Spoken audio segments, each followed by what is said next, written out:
거인을 죽인 소년, 왕이 된 목동, 간통과 살인을 저지른 군주, 그리고 역사상 가장 아름다운 시를 쓴 시인. 이 모든 것이 한 사람입니다. 다윗 이야기에서 가장 불편한 장면. 사무엘하 11장 밧세바 사건입니다. 심리학자 데이커 켈트너는 권력의 역설에서 이렇게 설명합니다. 권력을 얻은 사람은 공감 능력이 현저히 떨어진다. 마치 전두엽 손상 환자와 비슷한 신경학적 변화가 일어난다. 목동이었던 다윗은 공감의 시인이었습니다. 시편 23편의 그 섬세한 감수성이 증거입니다. 그러나 왕이 된 다윗은 밧세바를 한 사람이 아닌 대상으로 봤습니다. 더 충격적인 것은 이후의 행동입니다. 밧세바의 남편 우리아를 전쟁터 최전선에 보내 사실상 죽게 만듭니다. 이것은 심리학에서 도덕적 이탈이라 불립니다. 알버트 반두라의 이론으로 자기 합리화를 통해 양심을 무력화시키는 과정입니다. 다윗 이야기의 마지막 비극은 아들 압살롬의 반역입니다.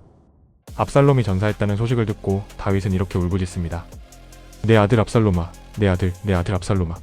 차라리 내가 너를 대신하여 죽었더라면. 압살롬, 내 아들, 내 아들아. 히브리어 원문에서 내 아들이 5번 반복됩니다. 이것은 고대 히브리 문학에서 극한의 슬픔을 표현하는 장치입니다.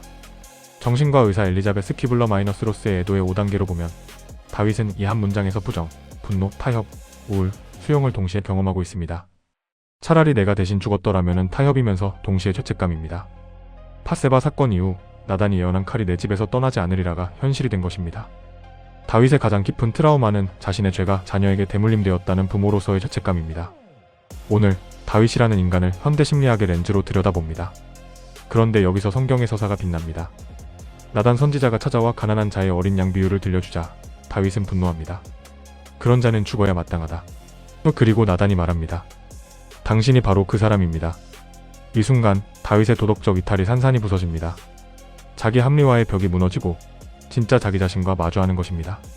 시편 51편은 바로 이 순간의 기록입니다. 다윗의 위대함은 죄를 짓지 않은 것이 아니라 죄를 인정할 수 있었다는 것입니다.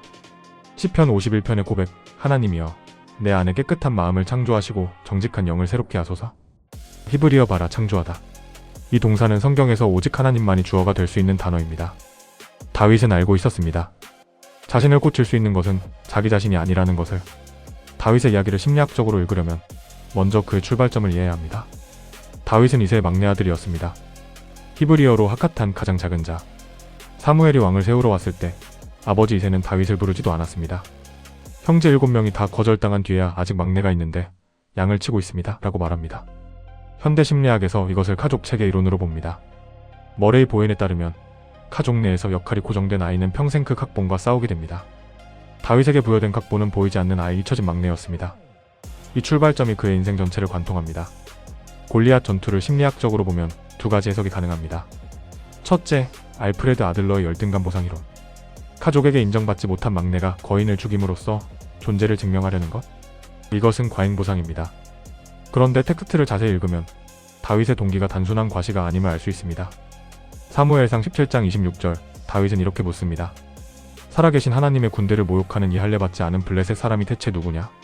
심리학자 빅터 프랭클은 이것을 자기 초월이라 부릅니다. 자기 자신을 넘어서는 의미를 발견한 사람은 공포를 넘어설 수 있다는 것? 다윗은 열등감을 보상하려 한 것이 아니라 자신보다 큰 무언가에 의해 행동하도록 호출된 겁니다. 이 차이가 결정적입니다. 과잉 보상은 결국 공허함으로 끝나지만 자기 초월은 지속적인 용기가 됩니다. 성경은 다윗을 하나님의 마음에 합한 자라 부릅니다.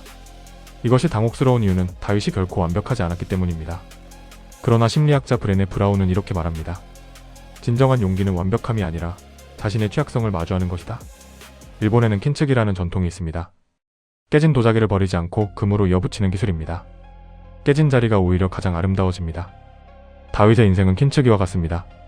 깨짐이 있었기에 시편이라는 인류 최고의 시가 탄생했습니다. 당신의 깨진 자리는 어디입니까? 그곳이 어쩌면 당신의 가장 아름다운 이야기가 시작되는 곳일 수 있습니다. 다음 영상에서는 성경에서 가장 불편한 책 욥기를 읽어봅니다. 왜 선한 사람이 고통받는가? 철학자 키르케고르도 도스토옙스키도 답을 찾지 못한 이 질문에 욥기는 어떤 답을 내놓을까요? 댓글로 여러분의 해석을 들려주세요.